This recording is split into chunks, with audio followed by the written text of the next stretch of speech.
Assalamualaikum warahmatullahi wabarakatuh. Semoga kebaikan selalu terlimpah untuk kita semua. Amin ya rabbal alamin.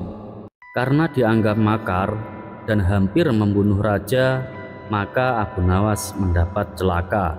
Dengan kekuasaan yang absolut, Baginda Raja memerintahkan prajurit-prajuritnya untuk langsung menangkap dan menyeret Abu Nawas untuk dijebloskan ke penjara. Waktu itu Abu Nawas sedang bekerja di ladang karena musim tanam kentang akan tiba. Ketika para prajurit kerajaan tiba, ia sedang mencangkul, dan tanpa alasan yang jelas mereka langsung menyeret Abu Nawas sesuai dengan titah Baginda Raja. Abu Nawas pun tidak berkutik. Kini ia mendekam di penjara. Beberapa hari lagi kentang-kentang itu harus ditanam, sedangkan istrinya tidak cukup kuat untuk melakukan pencangkulan. Abu Nawas pun tahu bahwa tetangganya tidak akan bersedia membantu istrinya, sebab mereka juga sibuk dengan pekerjaan mereka masing-masing. Tidak ada yang bisa dilakukan di dalam penjara kecuali mencari jalan keluar seperti biasa. Abu Nawas tidak bisa tidur dan tidak enak makan. Ia hanya makan sedikit.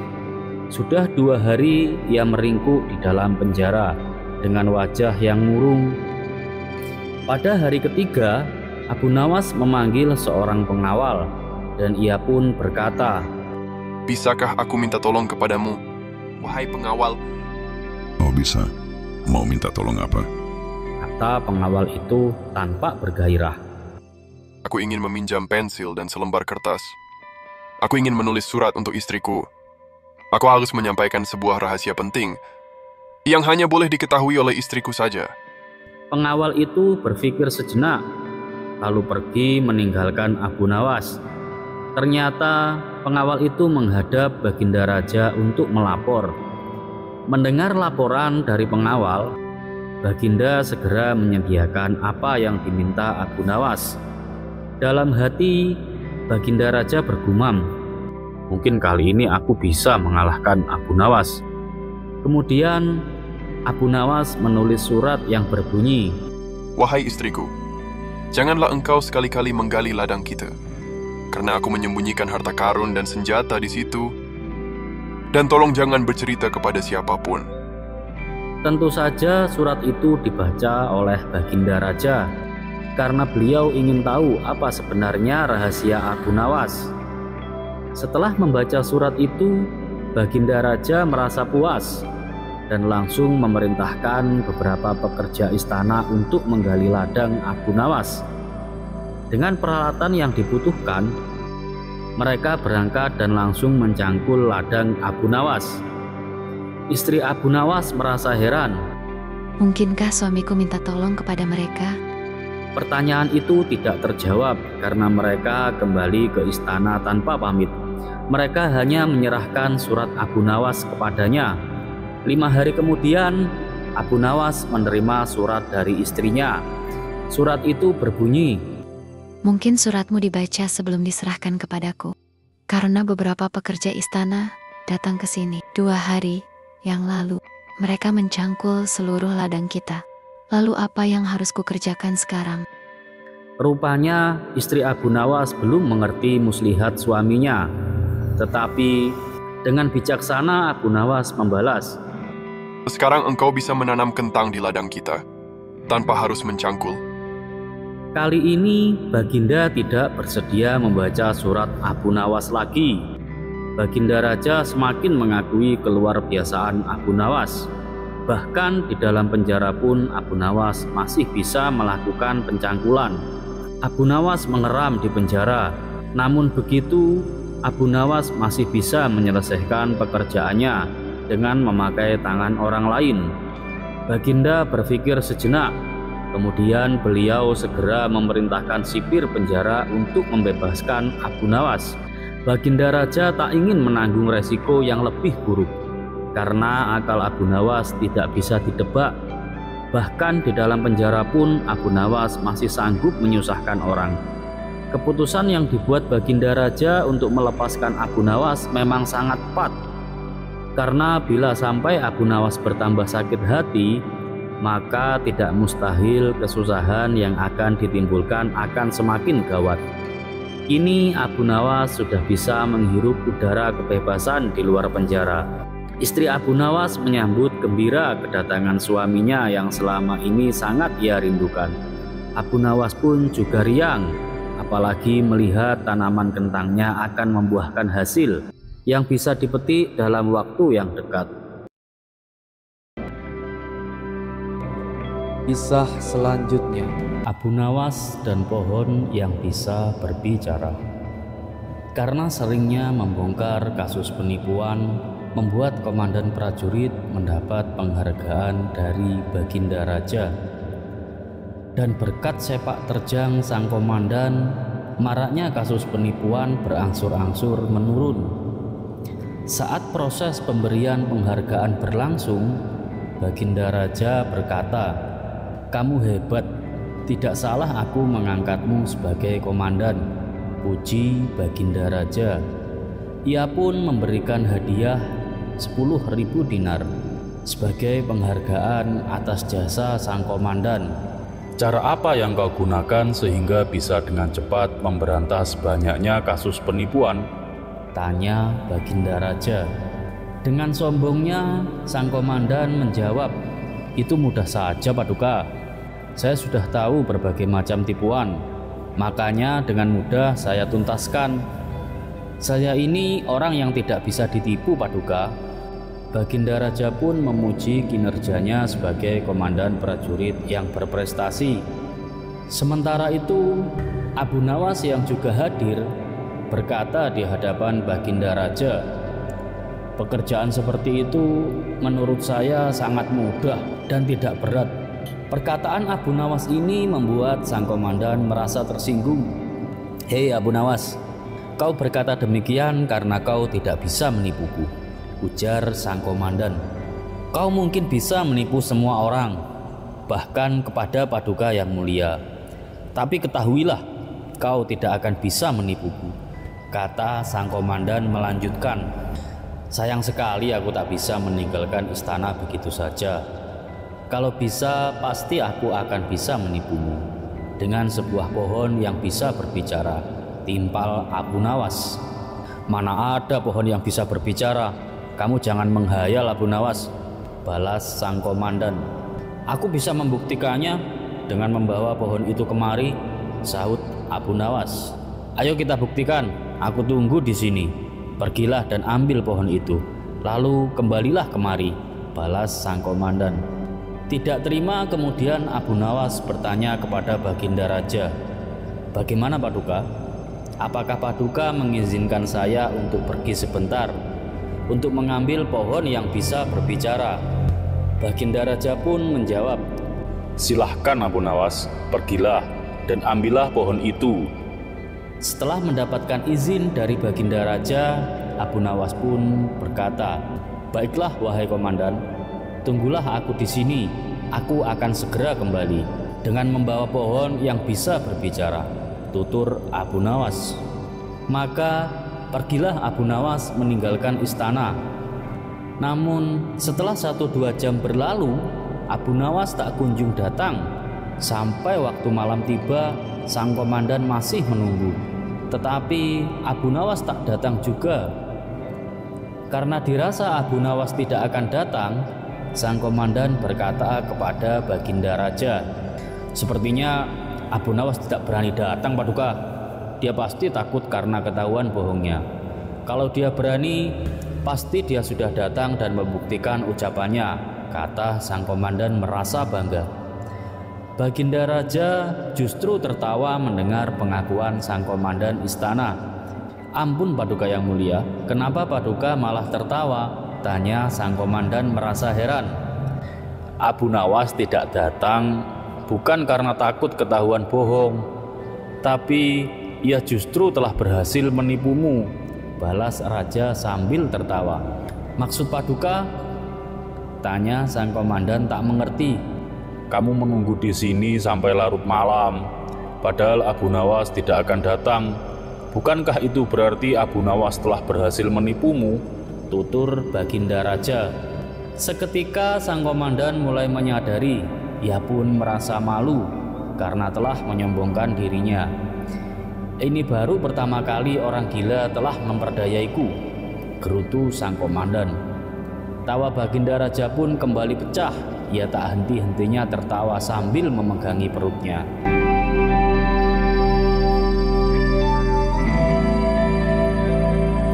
Kisah ini mengajarkan kita bahwa kesombongan adalah awal dari kelemahan. Sang komandan terlalu percaya diri, bahkan merasa dirinya tak bisa ditipu. Padahal dalam kehidupan ini tidak ada manusia yang sempurna dan bebas dari kesalahan. Terkadang kemenangan sejati tidak datang dari kekuatan atau jabatan, tapi dari kebijaksanaan dan kelapangan hati. Terima kasih dan jangan lupa untuk like, share, dan subscribe untuk kisah hikmah selanjutnya. Suatu hari, Abu Nawas berjalan-jalan menuju kebunnya yang cukup luas. Kebun itu ditanami berbagai macam buah dan sayuran yang segar dan siap untuk dipanen. Abu Nawas bersyukur atas berkah yang Allah berikan kepadanya. Hari itu cuaca sangat terik, sehingga ia merasa lelah dan memilih untuk berteduh di bawah pohon beringin yang rindang, sambil menikmati bekal makanan yang telah disiapkan istrinya. Setelah selesai makan, Abu Nawas membaringkan tubuhnya di bawah pohon tersebut dan mulai memperhatikan setiap detilnya, dari daun, ranting, hingga buahnya yang kecil. Tiba-tiba sebuah pertanyaan muncul di benaknya. Mengapa pohon sebesar ini hanya menghasilkan buah yang kecil, sementara pohon labu yang kecil justru menghasilkan buah yang sangat besar? Apakah Allah tidak adil? Tak lama setelah itu, angin bertiup dan sebuah buah beringin jatuh tepat mengenai kepalanya. Seketika itu Abu Nawas tersadar dan berkata dalam hati, ternyata beginilah jawabannya. Allah memang maha adil. Jika buah pohon beringin sebesar labu, bisa saja kepalaku pecah saat kejatuhan. Ia pun tersenyum dan bersyukur atas kebijaksanaan Allah. Kisah selanjutnya. Suatu hari Abu Nawas tampak sibuk mencari sesuatu di halaman rumahnya. Ia mondar-mandir ke sana kemari, mengamati setiap sudut dengan penuh kesungguhan. Beberapa tetangga yang melihatnya merasa penasaran dan bertanya, "Apa yang sedang kamu cari, Abu Nawas?" "Aku kehilangan cincinku," jawab Abu Nawas. Mendengar hal itu, para tetangga pun segera membantunya mencari cincin tersebut. Mereka menghabiskan waktu cukup lama menyisir setiap sudut halaman, tetapi tetap tidak menemukannya. Salah satu tetangga kemudian bertanya, "Abu Nawas, di mana tepatnya cincinmu jatuh?" Dengan santai Abu Nawas menjawab, "Seingatku cincin itu jatuh di dalam rumahku." Mendengar jawaban itu, para tetangga terkejut dan marah. "Lalu kenapa kita mencari cincinnya di luar?" Abu Nawas tersenyum dan berkata, "Bukankah ini sering terjadi dalam kehidupan kita? Saat menghadapi masalah, kita sering menyalahkan pihak lain dan mencari solusi di tempat yang salah. Padahal sumber masalahnya ada di dalam diri kita sendiri." Kisah selanjutnya. Abu Nawas dan pencuri yang licik. Belakangan ini, situasi di kampung Abu Nawas sedang tidak aman. Pencurian marak terjadi, dan beberapa tetangga Abu Nawas sudah menjadi korban. Pelaku terbilang nekat karena ia beraksi seorang diri, tapi jika ada yang mencoba melawannya, ia tidak segan-segan bertindak kejam. Warga menjadi sangat resah dan meminta bantuan ke istana agar kampung mereka dijaga. Baginda Raja pun mengirimkan puluhan prajurit untuk menjaga keamanan. Beberapa prajurit ditempatkan di area rawan pencurian, sementara yang lainnya bertugas berpatroli berkeliling kampung. Namun pencuri yang cerdik ini tetap mampu menyelinap tanpa ketahuan. Kali ini sasarannya adalah rumah Abu Nawas. Saat tengah malam tiba, pencuri itu memanjat atap rumah Abu Nawas.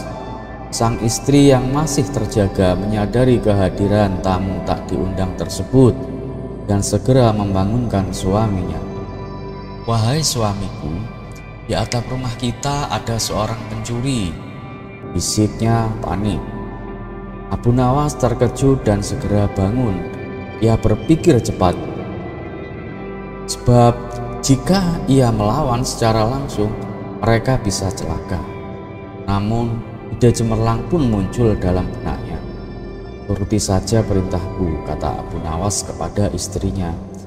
Dengan suara lantang, sang istri berkata, "Wahai suamiku, apakah di dalam karung ini semua berisi uang? Dari mana kau mendapatkan uang sebanyak ini?" Abu Nawas menjawab, "Mengapa kau membangunkanku hanya untuk menanyakan itu?" Sang istri melanjutkan, "Aku penasaran, dari mana asal uang sebanyak ini?" Abu Nawas kemudian berkata, "Dulu semasa muda aku adalah seorang perampok. Uang ini adalah hasil rampokanku." "Aku tidak percaya, pasti bohong," istrinya. "Wahai istriku, jika kau tahu rahasianya, pasti kau akan percaya," ujar Abu Nawas. "Ceritakanlah padaku, aku sungguh ingin tahu," desaknya. "Baiklah, aku akan memberitahumu, tapi kau harus janji tidak bilang siapapun." "Aku janji suamiku," balas istrinya. Abu Nawas pun berkata, "Saat itu sebelum merampok, aku memanjat atap rumah targetku. Jika bulan belum muncul, aku menunggu." "Untuk apa menunggu bulan?" tanya istrinya berpura-pura penasaran. "Disinilah rahasianya. Jika bulan sudah muncul, aku mengucapkan mantra abrakadabra 3 kali, lalu aku melompat dari atap. Cahaya bulan akan membuatku melayang perlahan hingga mendarat dengan aman di tanah. Dengan cara ini, aku bisa masuk ke rumah orang tanpa terlihat dan mencuri tanpa ketahuan," jelas Abu Nawas. Sementara itu, pencuri yang berada di atap mendengar dengan penuh antusias. Ia berpikir, "Sungguh luar biasa ilmu Abu Nawas. Malam ini juga aku akan mencobanya." Saat bulan bersinar terang, ia mengucapkan mantranya abrakadabra 3 kali, lalu melompat dari atap. Namun bukannya melayang, ia jatuh dengan keras ke tanah. Tulang rusuk dan kakinya patah, membuatnya mengerang kesakitan. Mendengar suara gaduh, Abu Nawas dan para tetangga segera keluar rumah. Salah satu warga bertanya, "Ada apa ini Abu Nawas? Siapa orang ini?" Abu Nawas tersenyum dan menjawab, "Inilah pencuri yang selama ini meresahkan kampung kita." Tak lama kemudian, para prajurit istana datang dan menangkap si pencuri. Sejak saat itu, kampung Abu Nawas kembali aman dan tentram. Begitulah kisah kecerdikan Abu Nawas yang selalu menemukan cara untuk mengatasi masalah dengan kepintaran dan kelicikannya yang sangat luhur. Tak hanya mengundang tawa, tapi juga memberikan pelajaran-pelajaran yang berharga tentang kebijaksanaan dan kecerdikan dalam menghadapi tantangan hidup. Kisah selanjutnya, Abu Nawas dan teka-teki yang mustahil. Pada suatu hari, Baginda Raja menghadapi sebuah masalah yang pelik. Seorang utusan dari negeri jauh datang membawa sebuah teka-teki yang diklaim tidak bisa dijawab oleh siapapun di dunia ini. Jika raja berhasil menjawabnya, negerinya akan mendapatkan emas dalam jumlah yang sangat besar. Namun, jika gagal, negeri raja harus menyerahkan 1000 ekor kuda sebagai tanda kekalahan. Baginda Raja yang merasa cemas dan segera memanggil para penasehatnya termasuk Abu Nawas. Namun, sebelum Abu Nawas sempat bicara, Abu Jahil yang sok pintar tiba-tiba berdiri dan berkata dengan penuh keyakinan, "Paduka yang mulia, hambalah orang yang paling pintar di negeri ini. Biarkan hamba yang menjawab." Raja yang sering menyaksikan kebodohan Abu Jahil merasa ragu, tapi karena penasaran ia mengizinkannya. Utusan negeri jauh itu kemudian berkata, "Jika engkau bisa menjawab satu pertanyaan dengan benar dan satu lagi dengan salah, maka negerimu menang. Tapi jika kedua jawabanmu benar atau kedua-duanya salah, maka negerimu kalah." Inilah pertanyaannya. Jawablah, apakah besok akan turun hujan? Abu Jahil dengan percaya diri menjawab, "Besok akan hujan." Dan apakah jawaban pertamamu benar? Abu Jahil yang tidak berpikir panjang menjawab, "Ya." Mendengar itu, utusan tersebut tersenyum dan berkata, "Karena kedua jawabanmu benar, maka negerimu kalah." Wajah Abu Jahil pun seketika pucat pasif, dan ia mulai berkeringat. Melihat ini, Abu Nawas tertawa kecil dan maju ke depan. Raja yang sudah terbiasa dengan kecerdikan Abu Nawas pun memberikan kesempatan kepadanya untuk menjawab. Abu Nawas tersenyum dan menjawab pertanyaan pertama, "Besok akan hujan." Kemudian utusan itu bertanya lagi, "Apakah jawaban pertamamu benar?" Abu Nawas tersenyum lebar dan berkata, "Tidak tahu." Semua yang hadir terdiam, para menteri mengernyitkan dahi, bahkan Baginda Raja sendiri merasa bingung. Namun, utusan negeri jauh itu akhirnya tertawa dan berkata, "Luar biasa, jawaban pertamamu benar, karena hujan memang hanya memiliki dua kemungkinan, turun atau tidak. Jawaban kedua salah, karena seharusnya kau bisa mengetahui dengan demikian, negerimu menang."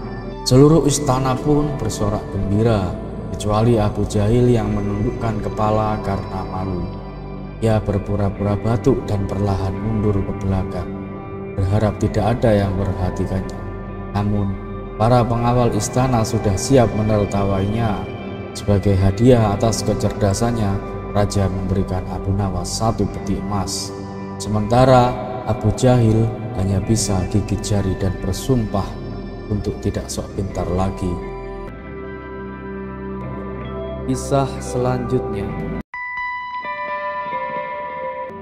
Di sebuah warung kopi yang sederhana, Abu Jahil duduk bersama beberapa temannya sambil memegang selembar peta besar. Matanya berbinar penuh semangat. Sementara orang-orang di sekitarnya terlihat kebingungan. "Saudara-saudaraku," seru Abu Jahil sambil mengangkat peta ke udara, "aku yakin bahwa bumi ini datar. Lihat saja peta ini, tidak ada yang bulat di sini. Semua datar seperti roti pipih."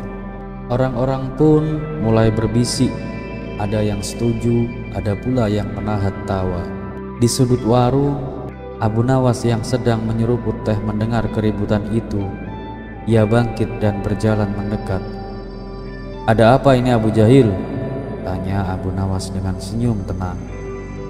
Abu Jahil bersemangat menjelaskan, "Aku yakin bumi ini datar. Kita tidak pernah jatuh dari bola raksasa itu. Dan kalau bumi ini bulat, seharusnya air lautan tumpah keluar angkasa."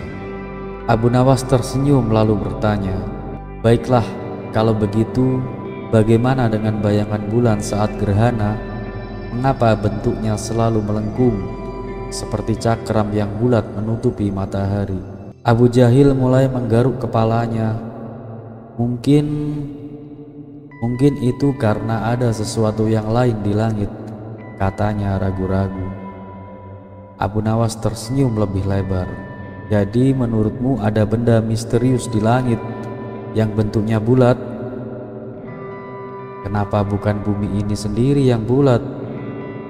Orang-orang di warung pun mulai tertawa kecil. Abu Jahil merasa terbojok, tetapi ia tetap mencoba berargumen. "Tapi Abu Nawas, kalau bumi ini benar-benar bulat, kenapa kita tidak pernah merasa seperti berjalan di atas bola? Aku merasa permukaan bumi ini datar," ujar Abu Jahil. Abu Nawas menepuk pundak Abu Jahil dengan lembut. "Wahai Abu Jahil, bumi itu begitu besar hingga lengkungannya tidak bisa kamu rasakan. Kalau kamu berjalan di atas semangka raksasa sebesar gunung, kamu juga akan merasa permukaannya datar. Tapi itu tidak mengubah kenyataan bahwa semangka itu tetap bulat. Mendengar penjelasan itu, Abu Jahil pun terdiam. Akhirnya, ia mengangkat kedua tangannya dan berkata, "Baiklah Abu Nawas, aku menyerah. Kamu memang terlalu cerdik."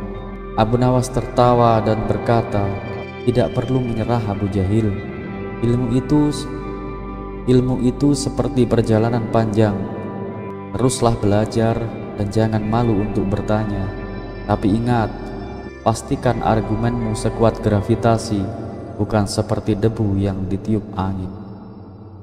Semua orang di warung pun tertawa, dan akhirnya Abu Jahil ikut tertawa bersama mereka. Meskipun kalah debat, ia merasa mendapatkan pelajaran berharga dari Abu Nawas. Kisah selanjutnya.